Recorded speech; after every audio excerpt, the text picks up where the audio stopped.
Hey guys, Aaron Cybertron Zang here, and today I'm back with another episode of Road to Rank, where I climb the online VGC 15 ladder. We're just gonna jump right into it. If you did watch yesterday's episode, we were able to pick up 2 wins in a row, which was great. Our rating currently is sitting at 1870 with a win-loss of 9146. So we're actually only 30 points away from the goal of 1900, which would be really awesome to hit. So I'm hoping I can pick up a bunch of wins here, as Felix from Spain with a rating of 1864 is going to be our first opponent of the day. A win here would net us a huge amount of points, but we've got a very interesting team matchup here. Felix has Salamence, Gardevoir, Amoonguss, Heatran, Terrakion, and Suicune. So the Suicune, Terrakion, Heatran core here is real. Now Venusaur is really good against, Terrakion and Suicune, and it can ignore Amoonguss's Rage Powders, but then Cresselia, of course, with the Psychic type attacks, and Salamence with the, that's definitely Mega Salamence, with Aerial 8, just KOs via Venusaur, so tough matchup here. The question is who I want to lead with. I think I'm gonna go with Gengar. I like Gengar for sure. And this is a tough matchup. I think I'm gonna go Venusaur to prevent Amoonguss / Suicune spam. If my opponent leads with Salamence, I can just Icy Wind from the start, though I don't anticipate my opponent leading with Salamence. For the back, I don't think Heatran's good to have in this matchup. Terrakion's honestly not that great because of redirection and because Cresselia and Suicune get super effective hits on it. So I'm actually thinking I'm going to go with Suicune and Bisharp here. Let's see. Yep, I feel pretty good about those, so I'm just going to lock in. Heatran here is really good against Amoonguss, but Salamence, of course, Mega Salamence gets access to Earthquake, which I actually run on my old Mega Salamence team. And then, of course, Heatran is Earth Powered, Terrakion is Close Combat, Suicune is Scald. So Heatran here, while it can beat Amoonguss and wall Cresselia, can't do very much against the other 4 Pokemon, and those 4 Pokemon all have optimal matchups, so I don't feel like it's a great idea. And while Terrakion is a really great offensive threat, Mega Salamence will probably be able to outspeed it if my opponent's Jolly. I don't want to risk the speed tie against my opponent's Terrakion. A Suicune can just Scald it, Amoonguss can Spore it. So we see the Terrakion and Heatran leads coming out from my opponent against Gengar Venusaur. This isn't too great, but it's also not the worst. Let's see. This is a case where I wish I led Suicune. Suicune would be so good here. What to do? I think I want to taunt. Well, okay. The question here is, does Heatran go for the Heat Wave or the sub? Because I would sub here if I were my opponent. So I kind of want to taunt it to prevent a sub. Mega Evolve and just Giga Drain the Terrakion. Yeah, I'm gonna make that play. Rock Slide plus Heat Wave won't KO Mega Venusaur. Might KO Gengar, but then the taunt prevents Heatran from doing much, and then I get a free switch into Suicune, and then I can set up Tailwind after that. So if I let Suicune here, things would have been a lot better, but you know what? I'm not gonna complain. I think Gengar Venusaur gave me answers to basically everything my opponent had. So let's see if the Heatran does go for the taunt or the sub, as Terrakion protects. Good play there. So I'm gonna get the taunt off. Does Heatran go for the sub? I think it's probably going to Heat Wave here. Oh, it does go for the sub. Excellent. Good protect from that Terrakion there, though, for sure. So, getting that taunt is fantastic. I'm going to Icy Wind. And, actually, I could switch Gengar out right now to Suicune. To try to get up a Tailwind and go for the Giga Drain onto Terrakion. Yeah, I don't want to lose Gengar right now just because Gengar can Icy Wind the Salamence. Which is pretty important. And Suicune has a pretty optimal matchup right now. So Suicune's going to come in. Terrakion switches out. Good switch out on my opponent's end. Let's see what comes in. Into Cresselia. Okay. I don't mind that too much, just because my opponent can't really touch either of my Pokemon, or we can't really touch the Suicune, as Heat Wave does a fair amount there. Hopefully no burn. Let's see. Okay, no burn. So I get the Giga Drain off, but more importantly, I get the Suicune in, which is a huge threat to basically all my opponent's Pokemon as of right now. If my opponent's last Pokemon is Salamence, then my opponent just doesn't have many great ways to deal with the position that he's put in right now. Just because Suicune can beat Salamence, Terrakion, and Heatran. So I'm hoping my opponent's last one is Salamence, which I would expect it to be, honestly. Let's see. Heatran comes in here. I think I'm actually gonna Snarl and Leech Seed the Heatran. Heatran might actually no, I can't really see Heatran switching out, but I still wanna. I also want to set up Tailwind, but I'm fearing the Trick Room from Cresselia. I could also just Scald Heatran and protect Venusaur. Yeah, you know what? I'm gonna make that play. Okay, he's gonna stay in, so gonna get some free damage off here, I assume. Yeah, Heatran just goes for Heat Wave. Perfect. And if Cresselia decides to go for the Trick Room, which I don't even know if it carries, then that'll only help me out. Okay, it goes for the Icy Wind. Good play. But like I said, this Suicune's going to be able to take that easily. Let's see, as I do get the Scald off against the Heatran. Bringing it under 50%, which is great. And that is leftovers Heatran, okay. I think Taunt's about to wear off. Yeah. So it could sub here, I guess, but... let's see. I need to knock out this Heatran so the Venusaur can start doing work. Once again, my opponent really can't touch me my Suicune right now, but constant Heat Waves aren't good against Venusaur. I might actually... Given that we saw Icy Wind come out from Cresselia, I could Tailwind here. Could also Snarl... Let's see, I really want to knock out Heatran, so I'm just going to go for the Scald right into that slot, and I'm going to Leech Seed the Crest. Heatran just goes for Heat Wave, so I think I'll be able to pick up a KO onto it with Scald here. As, yeah, Venusaur is so bulky. As Psyshock comes out, but since it uses defenses, I think Venusaur should be able to survive this Psyshock. Yep, it hangs out with 11 HP. With that crit, too, wow. Leech Seed fortunately connects with Crest as well. That's nice. So yeah, I didn't want to switch out into Gengar or Bishop because neither of those could take the attacks that were coming. But wow, this Heatran's actually able to survive my Scald. That's bad. That's bad news for me right now. I really needed the KO there, so that makes this match a bit more interesting, that's for sure. As I am going to be able to steal some HP here. I think I'm going to Tailwind here. And obviously protect Venusaur. So Cresselia has revealed Icy Wind and Psyshock. I'm curious as to what the last two items are, or last two attacks are, as well as its item. But yeah, definitely unfortunate crit there on Venusaur, because without it, with the Tailwind up, I could outspeed, KO the Heatran, and Venusaur could potentially take another Psyshock. I don't think it can right now, but we'll see. And the Heatran being able to survive that Scald was big too, but I'm sure the first time I used it, it was just a high damage roll. And you see how clutch of an item Leftovers really is. So I'm going to protect here. Good prediction there, going straight for the Earth Power onto Suicune, which of course is going to do more damage. Hopefully no special defense drop. As, let's see. Yeah, excellent double target into the Suicune there. So no, Suicune's a very annoying Pokemon to deal with and KO, but if there's any way, you know, just constant double targets is really good. So I get the Tailwind up now, which is good.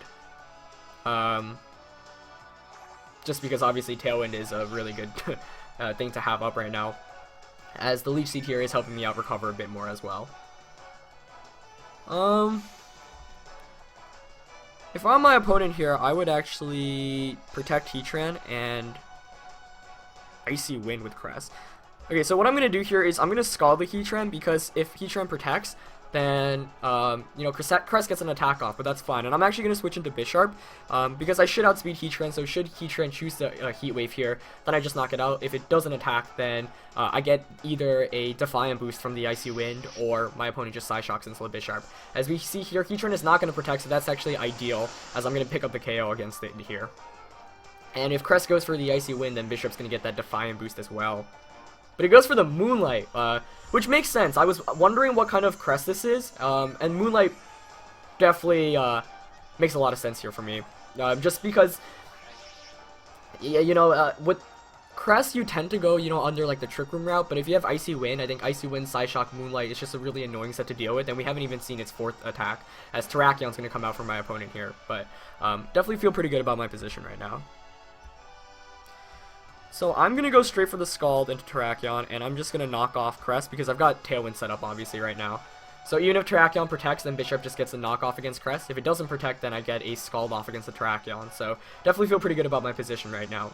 The main thing I have to watch out for is knocking out this Cresselia, because with Moonlight you can actually just stall forever and heal up. So I'm going to want to try to KO it. I don't think the Life Orb knockoff here will actually knock it out. So I guess we'll find out. It depends on how bulky that Cresselia really is. I'm guessing it has Rocky Helmet as its item, so I really want to knock it out right now. Terrakion goes for a Protect, which is really good. Though I guess we might see a T-Wave going into Bishop. I guess we'll find out. I was tempted to doubling into the Crest there, and wow, it hangs on with literally like 1 HP. A knockout there would have been great, but you know what? I'll take whatever I can. Let's see what Crest goes for. Maybe a Thunder Wave? The Icy Wind, wow. Questionable play there. Because I still have Tailwind, meaning Bishop is still at +1 speed. So I don't know, I don't think I agree with that play, because that just, I mean, Defiant not mattering here very much right now, but I actually forgot about the Leech Seed, so that's actually going to knock out Cresselia, which is great. So yeah, that just made things more interesting. I'm up 4-2 right now, which is great, and I knocked out Crest, which was really the biggest threat to Mega Venusaur, as I suspect Salamence is going to come in here. That's going to give me another boost if it's Intimidate. So this Bishop is at +3 attack right now, which is kind of absurd. So yeah, I definitely obviously don't want to lose this game given the position I'm in. Let's see. Still have to play carefully though. Definitely still have to play carefully. I'm thinking here I can just Sucker Punch Salamence. If Salamence protects and Terrakion gets the close combat off against Bishop, then Scald will pick up the KO against it, and then it's a 3-on-1 and my opponent can't win. And even if it's Sash Terrakion, Icy Wind from the Gengar I have in the back basically ensures things. Because I'm thinking here my opponent might predict the target into Terrakion. I don't know. I mean, I could just Iron Head it as well. But Terrakion right now outspeeds my Suicune, of course, given the boost. I don't think it should outspeed Bishop. Actually, let's see. How fast am I? 122. Yeah, so even with that Icy Wind, I still should be... Yeah, I'm just going to Scald Terrakion and Sucker Punch Salamence. Salamence is probably going to protect here. We'll see, though. If it doesn't protect, it's game over. Or I guess I could Dragon Dance as well. But the main point here is I saved Gengar mainly because I knew it could outspeed Terrakion and Icy Wind against Mens. Perfect. Salamence does go for the attack, which is what I was predicting. And that is going to be a knockout, so... Yeah, that ends up playing out perfectly. And Bishop really was the MVP being able to switch into this game as we see the double kick tech coming out. So I actually should have anticipated double kick because had Salamence protected there, I actually would not be able to pick up the knockout here with Scald. Not really a big deal because I had Gengar in the back anyway. And Venusaur, of course, but yeah. I mean, I went for the Sucker Punch predicting that my opponent would have attacked there, as now I can just bring in Venusaur and it's going to be game. But wow, that was a hard fought match for sure. I thought my matchup looked really poor, but I was just able to play it out. And that's why I kind of like the testament of these bulky teams. My opponent didn't have any good way to deal with this Suicune. I actually should have went for Tailwind there and Protect with Venusaur. But let's see, will the flinches happen? Venusaur flinches, Suicune gets the Scald off though, so could have played a bit safer there, but yeah, not much. Not much else to say. Good game to my opponent there. But yeah, even when you're in positions like this, you should definitely always maximize your chances. So, of course, if I Tailwind and protected there, Venusaur would have been able to outspeed Terrakion and just get the Giga Drain off. Also would have forced my opponent to get a couple more flinches off if he wanted to win. But great game to Felix there. That was really fantastic. And it's always interesting to see mirror matches with similar Pokemon. But yeah, the main point of this game, I mean, I feel like getting the Tailwind up ultimately with Suicune was really important. Switching in Suicune against a Heatran and Terrakion was great, and of course predicting the substitute that first turn was monumental. If Heatran is able to get a substitute against my team, it actually gives me a lot of trouble. So we're gonna pick up a win there. We are sitting at 1885 right now, so basically 1 or 2 more wins away from our goal of 1900. So I'm getting real excited now. This is getting really intense. Road to Ranked has been an awesome journey for you guys, and of course I do have more teams to feature very soon for those asking, so I do apologize, you know, for sticking with the same team sometimes, but I do like to feature a team a lot when it's a team that I like, and of course I did bring this team to Apex, and I thought it performed really well there, and I figured, you know, I'd feature Mega Venusaur, which I think is really underrated right now in VGC 2015, so I'm going to look for a second match here. It's very possible that this match will bring us over 1900 if my opponent is around my rating, but given that it's already taking a while to find it, I feel like we're going to have a lower rated player. But yeah, a win here would bring us definitely over 1890s for sure, and then after that we're only one game away from the 1900s, so getting really exciting now. Hopefully no chokes, but that was a big win in that last match. But taking a while to find our second opponent of the day here, but it's going to be an 1842 rated player from Japan. I don't think that will push us over 1900, but it's going to give us a huge amount of points, and wow, this is an interesting team. Kangaskhan, Talonflame, Zapdos, Bisharp, Garchomp, and Darmanitan. That is one of the more... I have not played against the Darmanitan all of this year yet, so that's the Pokemon I'm most curious about right now. I can already tell Suicune's really good against everything bar the Zapdos. Zapdos is a big threat. Terrakion here is fantastic because it can one-hit KO Talonflame, Kangaskhan, Bisharp, and super effective hits against Zapdos and Darmanitan. The question is, what items do the Pokemon on my opponent's team have? Because Talonflame, Bisharp, Darmanitan are all, could easily carry Life Orb / Choice Band, Scarf, maybe even. So, lead matchup here is definitely important. I actually like the idea of leading with Gengar Terrakion. Just because, if my opponent leads with Kangaskhan, then normally Kangaskhan likes to scrappy fake out Gengar, and if that is the case, then Terrakion can close combat knock it out. And if I can bait the fake out onto Terrakion, then I can just Icy Wind Will-O-Wisp right from the start. And Gengar Terrakion gives me really good coverage against my opponent's entire team. So I feel good about that. Suicune can actually one-hit KO Darmanitan, Talonflame, and Garchomp, so I'm going to have that in the back. And Mega Venusaur actually makes a lot of sense for the last one, as long as I conserve... and as long as I knock out the Talonflame. So once I knock out Talonflame, Venusaur is fantastic in this matchup as well. Probably not going to want Heatran here just because of the potential low kick from Kangaskhan and EQ from Garchomp. The question is whether I want to bring my own Bisharp, but I feel like Venusaur just has overall better use here. So I'm going to lock in. If my opponent leads with Talonflame, that would be really good because, like I said, once I knock out Talonflame, Venusaur kind of has a field day in this matchup. But I'm really curious to see my opponent's team, especially the Darmanitan. I do have to watch out for the potential Tailwind play from Zapdos or Talonflame though. But by leading with Gengar and Terrakion, I can put on enough offense where I can pick up a one-hit KO immediately, just because right now I'm in the position to get a knockout onto really anything my opponent leads with. So, priority will be to really knock out Talonflame and or Zapdos, so Suicune and Venusaur in the back are able to perform at maximum capability. But we are going to see Darmanitan and Zapdos coming right out against Gengar and Terrakion. Ooh, this should be interesting. I don't know, I really think that's Scarf Darmanitan, as pressure is exerted here from Zapdos. I don't know here. I could just go for the Rock Slide, but if it's Scarf Darmanitan, then I'm kind of done for, because Darmanitan can just... I don't know, my opponent might target down Terrakion and go for the Tailwind here with Zapdos. But I'm gonna Icy Wind, and... Or maybe he'll... No, he wouldn't T-Bolt into the Terrakion slot, though. You know, I'm actually gonna Icy Wind and Protect. Because if my opponent doesn't Tailwind with Zapdos, and if Darmanitan isn't faster, then I can just Rock Slide the following turn. Oh my gosh, the U-turn coming out. So that is Scarf Darmanitan. Glad I predicted that. Did not think we'd be seeing U-turn, but hey, I'm going to get an Icy Wind off here. And that Darmanitan is actually locked into U-turn, which is as ideal of a position as I'll get, because it decreases the damage output from my opponent's end. We do see the Tailwind coming out from the Zapdos, though, so no surprise to see that play. So I'm going to want to stall out Tailwind, obviously, but now I get a pretty safe Will-O-Wisp into Darmanitan, because it's definitely U-turning, and I can just Rock Slide as well. Though... I don't think U-turn plus T-Bolt can knock out Gengar, which is the most important thing right now. So, that's a really good first turn. I think there wasn't much I could have done if Darmanitan went for like a fighting type attack onto Terrakion plus the Tailwind, just because it'd be locked into it. But then I could just switch out Terrakion into, say, Venusaur or Suicune. But now I'm feeling a lot better about that position, or you know, the first turn, just because Darmanitan revealed the Choice Scarf, which to me makes the most sense as an item on it. You know, that is why, even though I've never played against it, I did expect it. As we're actually going to see it swap out into Kangaskhan. That Kangaskhan's going to take a Will-O-Wisp because, of course, I did predict the physical switch in. And Gengar's actually still faster after that Icy Wind, which is really good news for me here. As I do get the burn, and I outspeed Zapdos, so this is a pretty slow Zapdos, as I can't outspeed either of my Pokemon after that Icy Wind, and Rock Slide does so much damage there.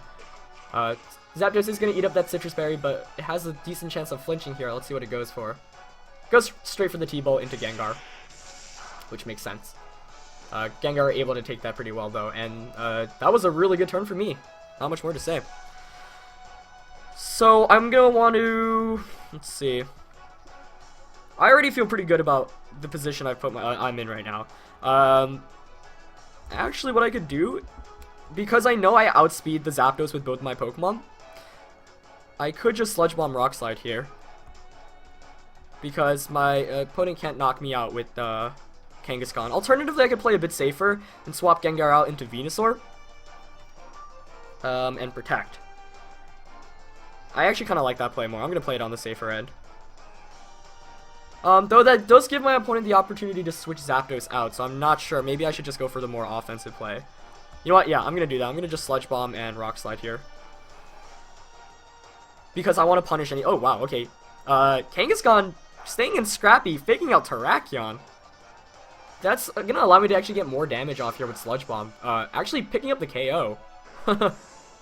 That's pretty sweet. What does Zapdos go for here? The Roost. Makes a lot of sense. Normally you see Rocky Helmet on Zapdos with Roost just because it's more stally, but I'm not going to complain here. Sure, you know, you got to Roost up, but I already knocked out Mega Kangaskhan, which was definitely one of the more annoying Pokemon. I mean, Mega Kangaskhan's always annoying to deal with, though my team is actually pretty anti-Meta Kangaskhan, so I could have Sludge Bombed Zapdos there. I wasn't sure if it could have knocked it out, but I guess I should have gone for it, as we're going to see Garchomp come in here. So, the infamous Garchomp Zapdos duo, going all the way back to VGC 2008 actually, 2008, 2009, that's when it was really common. So once I knock out the Zapdos here, I'm basically good to go. I'm gonna Icy Wind and just Rock Slide, I think. EQ shouldn't even knock out Terrakion because of the defense split, or the attack split. As Zapdos actually switches out, so Darmanitan here, yeah, no way we're gonna see a Earthquake come out from Garchomp. I'd assume Dragon Claw or Rock Slide. It is gonna be a Dragon Claw into Gengar. Is that gonna knock me out? It is. So if it didn't knock me out there, it would have basically been GG, but you know what? I'm not going to complain, as that's actually a Life Orb Garchomp. Okay. Rock Slide fortunately connects with both of my opponent's Pokemon. That's really good. Does it knock out Darmanitan? Wow, it does! That's huge. Oh, is it actually a... Oh, crit the Garchomp, not the Darmanitan. Darmanitan, of course, a really frail Pokemon. It really can't take attacks very well, as demonstrated by that. So, Tailwind peters out, which is great. And I'm definitely going to want to bring Venusaur in here.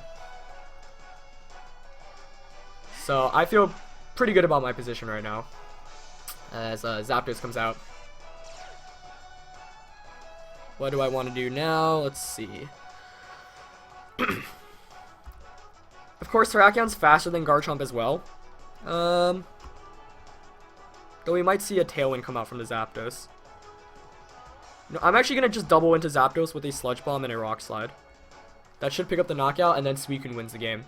Also, I feel like my opponent might protect Garchomp and go for the Tailwind here. Even if he doesn't, you know, that's fine. Rock Slide plus Sludge Bomb should be able to knock out Zapdos. Okay, Rock Slide connects with both Pokemon, which is always really good news.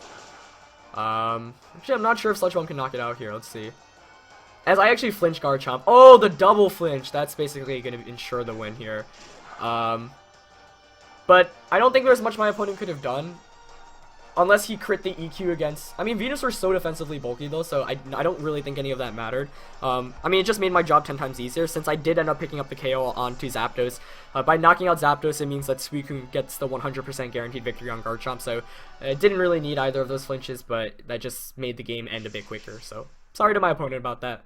I was just fortunate enough for it actually hitting the Rock Slide there in general. But yeah, that was an exciting match. And oh man, I think we are officially now one battle away from the 1900s. So two really exciting games against 1800 plus players today, which is always great to feature, which is awesome. So hope you guys enjoyed that episode. I'm actually going to quickly check my rating here just to see where we're at right now. And then let's see.